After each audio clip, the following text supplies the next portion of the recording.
Oui, donc Olivier va nous présenter l'histoire de la réanimation cardio-pulmonaire. Donc Peter Safar, bien sûr, et James Elam. On va faire un petit peu la suite de la réanimation. Et c'est la réanimation cardio-pulmonaire, évidemment. On va élaborer des techniques beaucoup plus perfectionnées et beaucoup plus efficaces, évidemment. Alors, on est là dans les premiers secours, on va dire, les premières urgences, c'est-à-dire sauver extrême, on va dire, dans des milieux extérieurs à l'hôpital, bien sûr. On est dans les premières minutes, les premières secondes du sauvetage des personnes. Alors on a vu là une technique ancienne, celle de l'abord de traction de la langue, mais Olivier, tu vas nous brosser le tableau à travers deux personnes, dont bien sûr Peter Safar, sur la réanimation cardio-pulmonaire, cardio-respiratoire, qui est absolument fondamentale, qui fait partie bien sûr de l'ensemble de nos spécialités, parce que certes l'anesthésie, certes la réanimation, mais la médecine d'urgence, les premiers secours, à l'intérieur de l'hôpital, mais également à l'extérieur de l'hôpital, sont aussi partie prenante dans notre spécialité. Alors, Olivier, je te remercie pour ton intervention. Bien, merci beaucoup. Et donc, alors, j'ai bien sûr voulu faire ce topo. Je me suis rendu compte qu'il fallait en fait sûrement partir d'un petit peu plus loin pour bien expliquer les choses. La réanimation telle qu'on la voit actuellement, c'est la chaîne de survie, il faut faire le diagnostic, l'appel des secours, le massage, la ventilation, la défibrillation, et puis la réanimation spécialisée qu'on va, voilà, qui va au moins utiliser de l'adrénaline, on va dire les choses comme ça de façon très simplifiée. Là, on va parler du massage cardiaque et de la ventilation, pas dans ce sens-là. On va aussi parler de la défibrillation, et puis on va parler du diagnostic. On va commencer par la ventilation, ça va aller très vite, hein. Mais quand on réfléchit finalement, à partir de quand on a commencé à ventiler les gens, première question sûrement très intéressante, on passe notre journée à ventiler les gens, mais ça a commencé quand? Alors c'est anecdotique dans la Bible peut-être qu'il y a des choses, mais qui sont anecdotiques. On a pratiqué les Égyptiens ont pratiqué la trachéotomie, mais ventiler les gens, c'est quelque chose en tout cas qui n'est pas décrit, qui n'est pas écrit. Il y a deux exceptions notables, c'est André Vézin qui dit qu'il réanime les cochons, chez qui il a fait des pneumothorax en ventilant au soufflet. Il y a Robert Hooke, un Anglais, qui dit la même chose. Ça passe complètement inaperçu, c'est pas du tout repris par les contemporains. Et donc, on va aller jusqu'au XVIIIe siècle, c'est plus facile. Jusqu'au XVIIIe siècle, en fait, quand les gens meurent, on les ventile pas. On ne sait pas comment faire.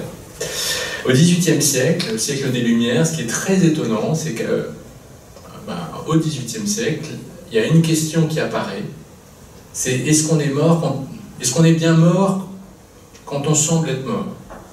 Question simple, hein? Et alors, Jacques l'a déjà dit, mais c'est au XVIIIe siècle qu'apparaît une chose très étonnante, qui est la taphophobie. Alors, pour ceux la taphophobie, c'est avoir peur d'être enterré vivant. Et donc il y a des écrits, dissertations sur l'incertitude des signes de la mort et l'abus des enterrements, on en a déjà parlé.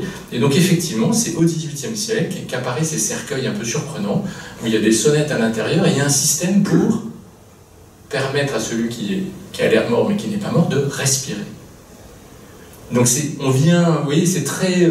mais vous voyez là à droite, il y a tout ce système-là, donc c'est pour rappeler au secours, mais c'est aussi bien sûr pour permettre au respirer. Alors il y a des taphophobes célèbres, il y a George Washington, qui est un tapophobe, qui a écrit sa taphophobie, Frédéric Chopin, Alfred Nobel, tout ça, ce sont des gens qui étaient taphophobes et qui l'ont exprimé. Et évidemment, de cette question-là vient je pense que c'est comme ça que les choses se sont faites dans la tête des gens du XVIIIe siècle. Si on n'est pas complètement sûr que la personne est bien morte quand elle est morte, mais est-ce que nous, on peut faire quelque chose pour ramener les gens à la vie? Et donc, c'est vraiment les deux questions apparaissent en même temps. Et donc, vous voyez, au XVIIIe siècle, ce sont les premiers écrits sur rappeler les gens à la vie, c'est-à-dire ils ont l'air morts, mais quelle méthode utiliser pour les ramener avec nous? Alors c'est centré sur les noyés, parce que voilà, il y avait beaucoup de gens dans les grandes villes. Les grandes villes sont à côté des fleuves et des rivières, et puis les gens ne savaient pas nager, donc il y avait beaucoup de noyés. Donc ce sont des techniques pour rappeler les noyés à la vie. Et vous voyez, donc ça c'est issu d'un très bon livre qui s'appelle Du tabac pour le mort, et de 1740 à 1800, eh bien, il y a une quarantaine d'endroits en Europe où les gens ont commencé à écrire, à faire, à mettre des dispositifs pour aider le rappel à la vie des noyés. Et donc, ce qui était préconisé dans les méthodes qu'il fallait faire, globalement, ce qui était la pensée des gens, c'est que quelqu'un qui est mort, c'est qu'il n'y avait pas de stimuli interne, il y avait un problème de pile, et donc il fallait absolument mettre des stimuli externes pour rappeler les gens à la vue, ce qui n'est pas complètement stupide, donc il faut les frictionner, on est d'accord. Ce qui est décrit aussi, c'est qu'il faut uriner dans le larynx des gens qui ont l'air morts, parce que ça va les stimuler. Il faut fumer de la fumée de tabac, parce que ça c'est un très bon stimulant, ça a des vertus un peu médicinales, bon, on est revenu depuis, mais quand même. Alors dans les poumons peut-être, mais dans le rectum, donc c'est la fumigation alvine, et c'est très décrit, je vais vous montrer. Et puis dans toutes ces techniques-là, il y a aussi ventiler effectivement les poumons avec un soufflet. Mais vous voyez, tout ça, ce sont des techniques de stimulation pour rappeler les gens. Donc ça, c'est la boîte entrepôt de Pia, donc c'était un adjoint de la ville de Paris, qui a fait de la même façon qu'on fait les défibrillateurs maintenant un peu partout. Lui, il a mis des boîtes autour de la Seine, à Paris, pour que quand il y avait des noyés, les gens aient du matériel pour réanimer les noyés. Et dans le matériel, il y avait beaucoup de choses, mais notamment de quoi souffler du tabac dans le rectum. Donc vous voyez, à gauche, c'est une estampe française, mais à droite, c'est une estampe anglaise. Et donc, c'était vraiment ce qui était préconisé. Et c'était pour stimuler l'organisme qui avait besoin de stimulation. Alors, si vous voulez, là, je vous la mets en grand, mais il y a un très bon livre qui s'appelle « Du tabac pour le mort » qui décrit toutes ces choses. Alors, évidemment, dans tout ce que je vous ai listé là, on se dit quand même, à un moment donné, la ventilation des poumons va émerger. C'est ça ce qu'on va retenir. Eh bien, en fait, non. C'est pas ce qu'on a retenu, et notamment parce que, alors ça, c'est un urologue, des premiers urologues, Jean-Jacques Leroy d'Étiole, qui était très renommé à l'époque, mais qui avait une approche très scientifique des choses, et quand il a vu qu'on réanimait les noyés, il s'est dit, je vais regarder déjà ce que ça fait chez l'animal, et donc il s'est amusé on s'entend, mais donc il a soufflé dans des poumons d'animaux qu'il avait précédemment noyés pour voir ce que ça faisait, et ce qu'il constate, c'est que quand on souffle trop fort dans un poumon, ça fait un pneumothorax et l'animal meurt. C'est le premier à décrire le barotraumatisme sur une ventilation mécanique en pression positive trop forte. Alors il dit, oui, c'est un problème. Et la deuxième chose qu'il fait, c'est qu'il fait une étude rétrospective, donc il regarde les registres de la ville de Paris, les entrepôts de Pia qui étaient 50 ans plus tôt, et il regarde ce qui est fait actuellement, et il dit, mais actuellement, les sauveteurs ventilent beaucoup trop fort, ça fait des pneumothorax, les gens meurent à cause de la réanimation en ventilation en pression positive trop forte. Donc il passe par l'Académie de médecine, donc il y a 2 physiologistes célèbres qui refont les expérimentations avec lui, qui confirment qu'effectivement il y a pneumothorax et que ça fait mourir les patients. Et donc c'est édité à l'Académie de médecine. Alors vous voyez, il dit qu'il lui ne remet pas en cause la ventilation, il dit que c'est probablement un des meilleurs moyens de sauver les gens. Il dit mais voilà, il faut que ce soit fait avec des mains habiles. Si c'est trop fort, on est délétère. Voilà. Alors, il ne dit pas qu'il faut l'abandonner, il dit qu'il faut utiliser un soufflet gradué pour savoir combien de volume on met. C'est quand même incroyable à l'époque.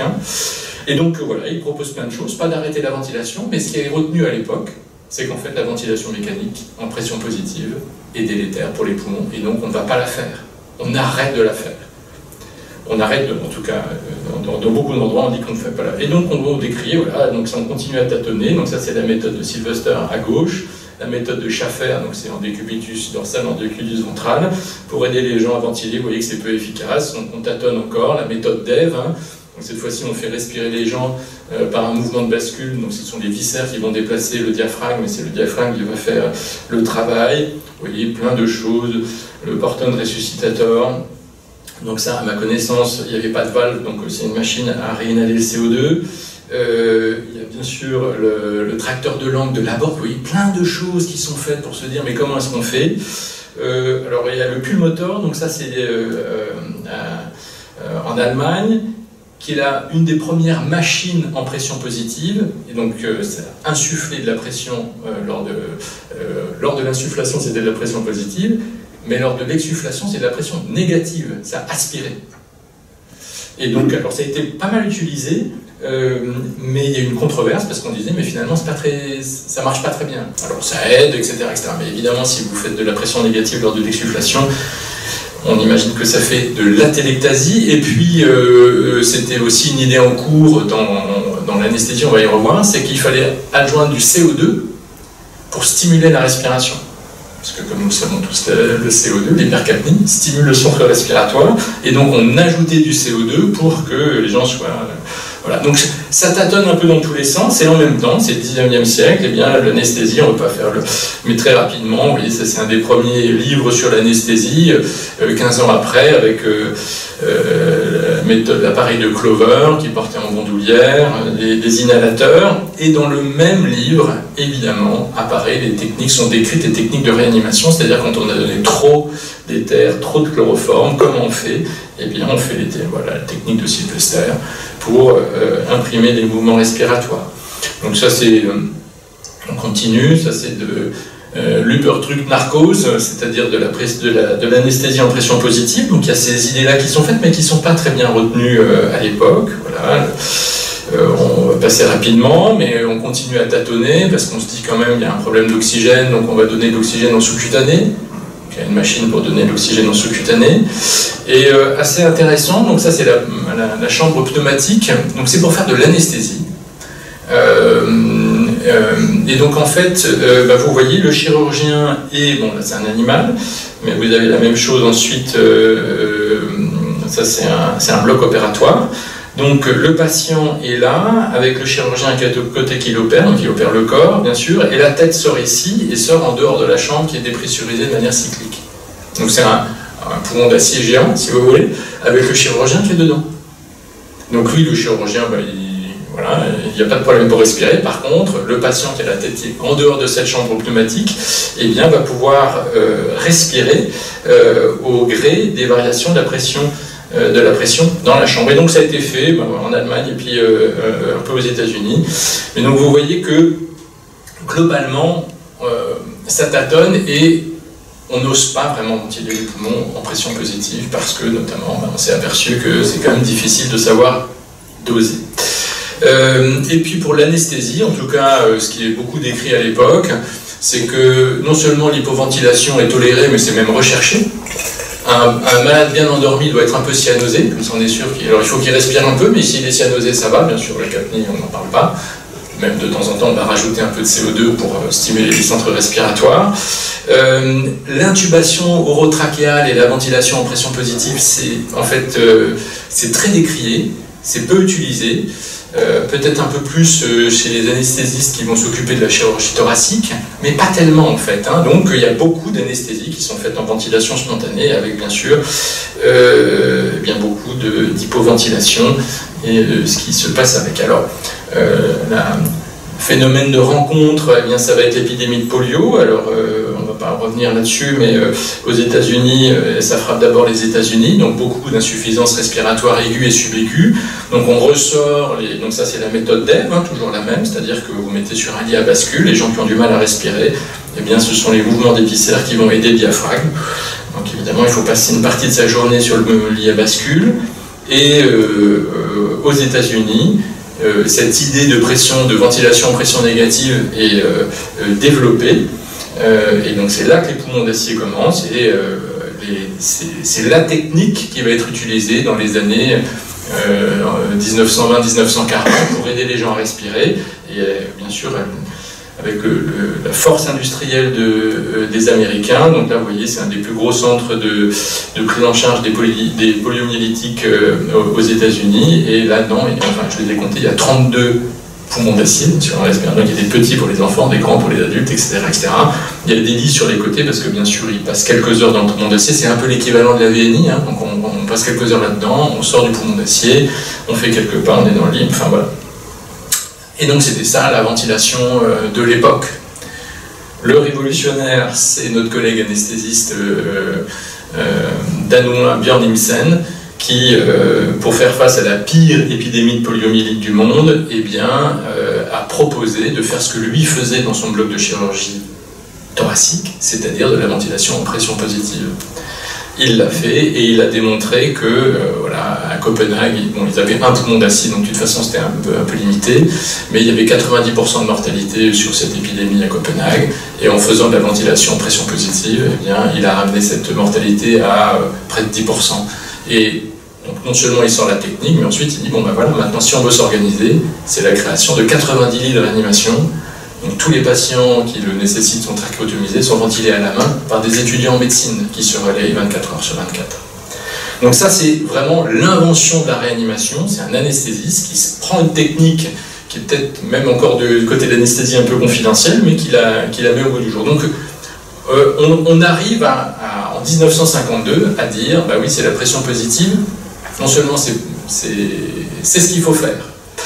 Et donc là, on a deux autres anesthésistes et on arrive voilà, à nos deux compères, James Elam et Peter Safar, deux anesthésistes américains qui, bien sûr, voient les travaux et ce qui est décrit par Björn Nielsen et qui, eux-mêmes, vont alimenter des programmes de recherche financés par l'armée américaine sur comment réanimer des gens qui, bien sont inanimés sur le champ de bataille notamment. Et donc, ils vont reprendre toutes les techniques. C'est là qu'ils vont effectivement regarder, ils vont comparer la méthode de Schaffer, la méthode de Sylvester et le bouche à bouche, et ils vont observer que bien, les résultats sont bien meilleurs avec le bouche à bouche en pression positive, et donc c'est ce qu'ils vont préconiser. Donc là, si ça vous intéresse, c'est toute une série qui a été publiée dans l'anesthésiologie il y a quelques années par Adrienne Matioc, qui reprend toute l'histoire de la ventilation et les liens avec l'anesthésie en trois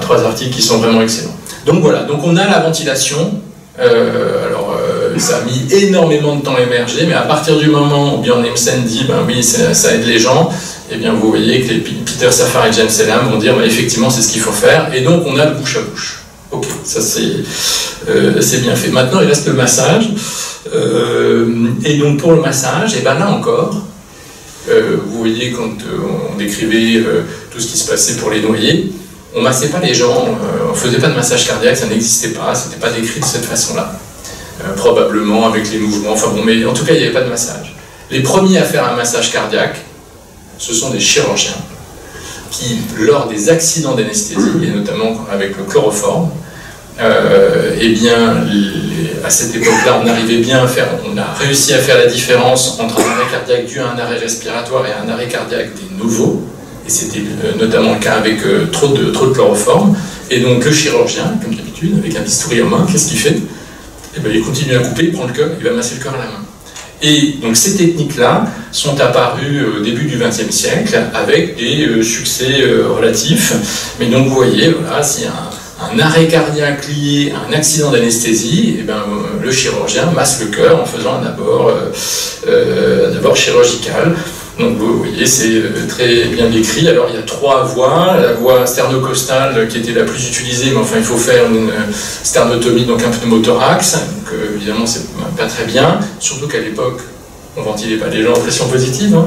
Donc il y en a un qui continue à faire les mouvements de bras de Sylvester, pendant ce temps que le chirurgien, avec la main dans le thorax, fait les massages cardiaques. Enfin, vous voyez, mais donc tout ça c'est décrit, et avec des publications qui disent, ben voilà, on a réussi à sauver des gens, etc., etc. Et dans les premières publications, d'emblée, les gens disent, mais ce qui compte, c'est le délai. C'est-à-dire qu'à partir du moment où vous faites le diagnostic d'arrêt cardiaque, il faut aller très vite.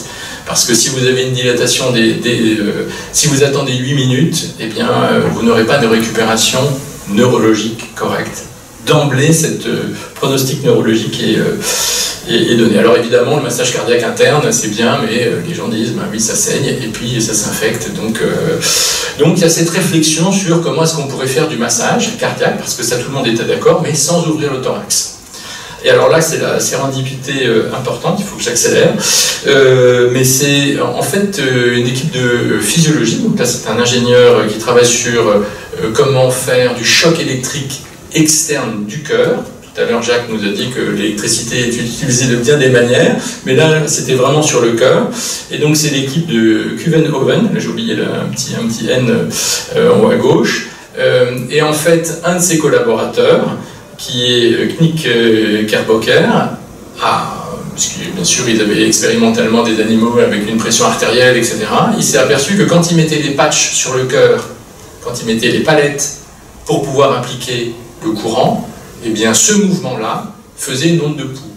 Et donc il s'est amusé à faire ce mouvement-là de façon rythmée, et il a vu que ça faisait un massage cardiaque. Donc le massage cardiaque, qui avait été déjà décrit quelques années plus tôt, mais en tout cas a été vraiment mis au goût du jour par cette équipe-là.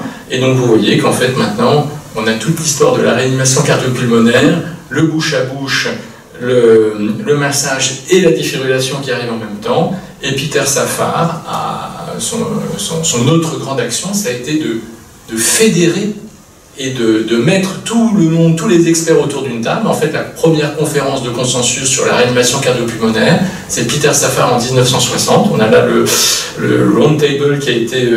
et donc, vous voyez, Peter Safar, James Elam, James Judd, qui fait partie de l'équipe des défibrillateurs.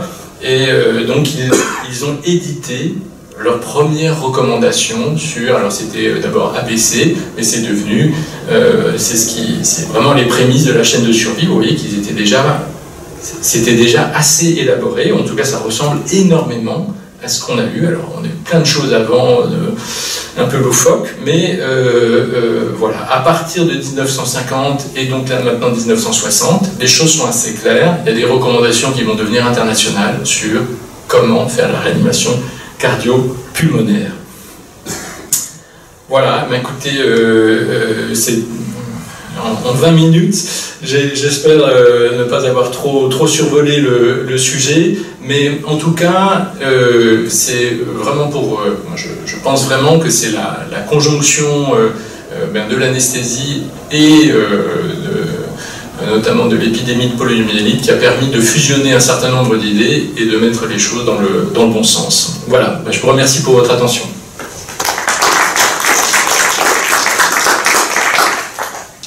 Merci Olivier. Y a-t-il des questions?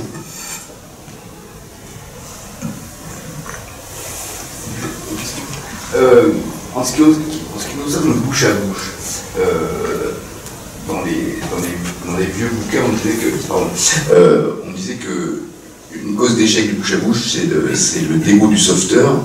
Je ne sais pas si dans la salle vous avez déjà fait du bouche à bouche à quelqu'un qui est en arrêt cardiaque, c'est vraiment, il faut vraiment le faire. Et en 2024, est-ce que c'est un problème de ne plus faire du bouche à bouche quand tu as un arrêt cardiaque qui survient mais en dehors de l'hôpital? Quel est ton avis actuellement? Est-ce qu'il ne faut faire que passer ou est-ce qu'il faut continuer à faire du bouche à bouche? Alors, merci Bernard, je te remercie pour cette excellente question. Alors, en intra-hospitalier, on commence par plus simple, c'est pas recommandé. On ne demande pas aux soignants d'aller faire du bouche à bouche dans l'hôpital, parce qu'on considère qu'on est équipé avec des bébés. Maintenant, dans les recommandations, dans les dernières recommandations internationales, le bouche à bouche est encore recommandé. C'est-à-dire qu'on dit qu'il faut faire la réanimation cardio-pulmonaire. Ce qui est aussi dit, c'est que si on ne peut pas faire, pour toutes les bonnes raisons que tu as décrites là, si franchement la ventilation, eh bien il faut faire effectivement le massage et puis ne pas faire le bouche à bouche. Ce d'autant que notamment Peter Safar a aussi réussi à montrer, alors il a montré que les mouvements de Sylvester faisaient un peu de compression thoracique et donc aidaient un peu le cœur, mais l'inverse aussi, c'est-à-dire que le massage en lui-même permettait de ventiler un petit peu, d'imprimer un mouvement thoracique qui aidait aussi un peu les poumons. Donc, mais néanmoins, les dernières recommandations sur l'arrêt cardiaque extra-hospitalier, eh bien ça fait partie des recommandations. Et donc ce que moi j'ai l'habitude de dire, c'est que évidemment, si vous êtes s'il y a du vomi, s'il y a du machin, etc., probablement au moins faites le massage. Maintenant, si c'est votre petit-neveu, donc un enfant, et que vous savez qu'en plus de ça, il va falloir, c'est probablement un corps étranger, enfin ce genre, en tout cas la ventilation, on va tous faire le bouche à bouche, le bouche à nez, enfin on va se débrouiller quoi. Donc c'est un peu ça l'idée, mais non, je ne peux pas te donner plus. Alors après, Peter Safar, James Elam, dans les années 50, là, les expérimentations qu'ils ont fait, c'est patients sujets sains curarisés. Pas très bien endormis, je pense, et on regarde ce que fait la ventilation mécanique avec le mouvement de... Donc ce que je veux dire par là, c'est que, oui, la société d'aujourd'hui, on dit on va pas y aller parce que ça bave un peu. Je pense que c'était pas du tout l'état d'esprit de l'époque. Voilà, donc là, si cette histoire vous intéresse, alors c'est en anglais, mais c'est Martin Tobin, qui est un des papes de la ventilation mécanique moderne, qui fait une excellente lecture sur toute l'histoire de la ventilation, ce qui est disponible sur YouTube. En tout cas, je vous recommande vraiment d'écouter ça. Pas d'autres questions? D'autres questions? Alors, il s'agit quand même d'un sujet essentiel, je pense, parce qu'effectivement, c'est les premières minutes, comme je disais tout à l'heure, du sauvetage des personnes. Alors, c'est vrai que ça pose des problèmes, bouche à bouche, pas bouche à bouche. Il faut relancer en massant, il faut... Après, les situations sont variées, comme tu disais, Olivier. Il faut que... Déjà, il faut tracter la langue, donc une canule de Guénel, il faut évacuer l'arrière-gorge qui peut être effectivement encombrée, et si on veut que ça soit efficace, il y a quand même toute une procédure, en quelque sorte, à appliquer dans l'extrême urgence pour pouvoir assurer une réanimation efficace. Je pense que quand même, ce qu'il faut dire, c'est qu'on est passé d'une relative inefficacité de la réanimation cardio-respiratoire, une très grande efficacité, donc effectivement en pratiquant le bouche à bouche et donc le massage cardiaque externe. Alors c'est vrai qu'on a appris, moi dans mes jeunes années, j'ai appris il fallait ventiler, alors effectivement méthode de Sylvester, et puis masser, donc alternativement 1,5 ou 1,4, enfin bref. Il y a eu une évolution, on va dire, des techniques de première urgence dans la réanimation cardio-respiratoire. Je pense qu'aujourd'hui, c'est à peu près bien compris sur l'intérêt qu'il y a, et effectivement, le massage cardiaque, même si dans les recommandations internationales, il faut ventiler et masser, le massage cardiaque, la compression thoracique, il fallait pas trop comprimer, enfin, il faut comprimer, mais pas trop, parce qu'on risque de casser les côtes. Moi, ça m'est arrivé de casser des côtes quand je massais, parce que, effectivement, il faut que ce soit un massage cardiaque, ça doit être pour être efficace, il faut que ce soit productif, efficace, et donc, par conséquent, le risque, il est parfois que l'on casse des côtes. Oui, question. Est-ce que tu peux nous dire quelques mots sur l'historique des planches à masser? Parce que quand j'ai commencé la réanimation, il y avait dans mon service en salle technique une planche à masser avec un système de compression mécanique. Et puis dans les années 2006, on a commencé à recevoir des patients pour don d'organes à cœur arrêté, et pour lesquels il fallait pratiquer un massage pendant qu'on mettait des canules pour préserver les organes. Et puis, donc, évidemment, comme c'était difficile de masser les gens pendant 30-45 minutes, alors il y a des planches à masser qui sont alimentées par batterie, d'autres par de l'air comprimé. Est-ce que tu peux nous faire dire quelques mots sur l'historique et où ça en est actuellement? Alors non, j'aurais bien du mal à vous faire l'historique. Après, voilà, il y a un geste physique répétitif à tenir. Donc évidemment, on va, voilà, il y a des ingénieurs, des techniciens qui vont se dire, bon, on va trouver un moyen de remplacer la force musculaire humaine. Alors là, je n'ai pas du tout fait de recherche historique, mais les premiers en tout cas, moi, les premières planches à masser que j'ai eues, c'était les zols. Vous savez, c'est cette espèce de sangle qui strie le thorax de manière extrêmement énergique.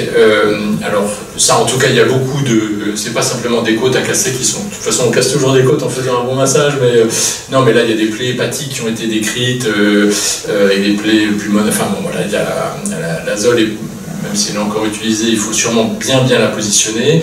Après, il y a le système Lucas avec le piston qui est bien, parce qu'en plus de ça, non seulement il comprime, mais il y a une ventouse qui assure la dépression.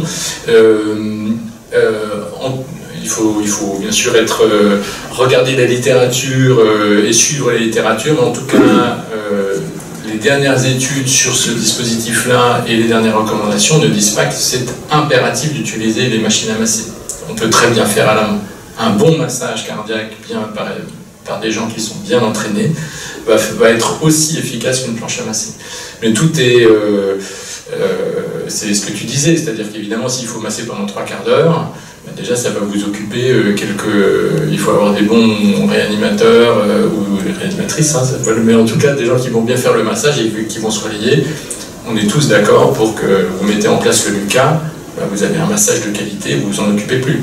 Donc ça et quel que soit, je veux dire, voilà, on met le malade sur sur la table de choro, on le remet dans son lit, on le transporte dans l'hôpital, on est dans l'ascenseur, etc. Ben, le LUCA fait très bien le... Donc de manière pratique, moi, bien sûr, on a tous des LUCA. Enfin, on a tous de ce système-là. Mais à ma connaissance, il n'y a pas encore une seule étude qui démontre que ça permet une amélioration significative par rapport à un massage cardiaque qui est bien réalisé. Donc c'est pour ça qu'on n'est pas tenu de le faire. On le fait souvent, mais on n'est pas tenu de le faire. Je ne sais pas si j'ai bien répondu à ta question. Ok. D'autres questions?